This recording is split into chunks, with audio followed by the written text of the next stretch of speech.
Subscribe to Color Frames. Bharat England మధ్య జరిగిన తొలి టీ20లో అత్యధిక స్కోరు నమోదవుతుందని అంతా భావించారు. జోస్ బట్లర్ నేతృత్వంలో బరిలోకి దిగిన ఇంగ్లాండ్ జట్టు పూర్తిగా నిరాశాజనక ప్రదర్శన చేసింది. భారీ హిట్టర్లతో కూడిన ఆ జట్టు పరుగులు రాబట్టడంలో సక్సెస్ కాలేదు. టీమిండియా బౌలర్ల అద్భుత ప్రదర్శన ముందు ఇంగ్లీష్ బ్యాటర్లు నిలవలేకపోయారు. బట్లర్ మినహా ఎవరూ తమ స్థాయికి తగ్గ ప్రదర్శన ఇవ్వలేదు. భారత్ ఇంకా 43 బంతులు మిగిలి ఉండగానే ఇంగ్లాండ్ను 7 వికెట్ల తేడాతో ఓడించింది. ఓవైపు బౌలింగ్ బ్యాటింగ్ తో అదరగొట్టిన భారత్ ఫీల్డింగ్ లోనూ అదరగొట్టింది. రింకు సింగ్, నితీష్ కుమార్ రెడ్డి అద్భుత క్యాచ్లతో ఆకట్టుకున్నారు. హర్షదీప్ సింగ్ బౌలింగ్ లో కవర్స్ లో బెన్ డకెట్ ను క్యాచ్ అవుట్ చేశాడు. హర్షదీప్ సింగ్ వేసిన 3వ ఓవర్ 5వ బంతికి డకెట్ ఏరియల్ షాట్ ఆడాడు. బంతి కవర్స్ వైపు వెళుతుంది. అక్కడే ఉన్న రింకు సింగ్ వెనక్కి పరిగెత్తి తన 2 చేతులను ముందుకు చాచి క్యాచ్ తీసుకున్నాడు. రింకు సింగ్ ఈ కష్టమైన క్యాచ్ ను సులభంగా పట్టుకోవడం అందరినీ ఆశ్చర్యపరిచింది. ఎందుకంటే రింకు డై చేసినట్లు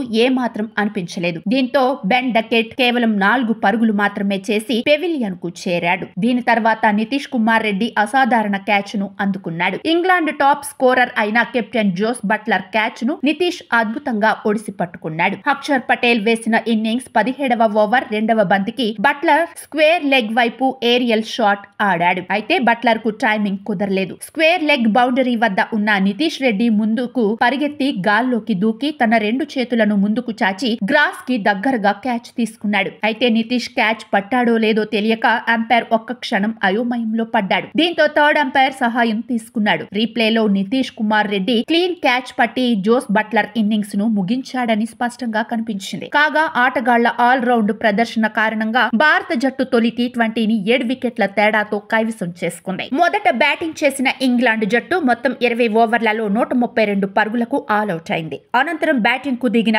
భారత్ 12.5 ఓవర్లలో 3 వికెట్లు కోల్పోయి లక్ష్యాన్ని ఛేదించింది. ఇప్పుడు ఇరు జట్ల మధ్య సిరీస్ లో 2వ మ్యాచ్ శనివారం చెన్నైలో జరగనుంది. వీడియో మీకు నచ్చినట్లయితే ప్లీజ్ లైక్ చేయండి, షేర్ చేయండి, కామెంట్ చేయండి.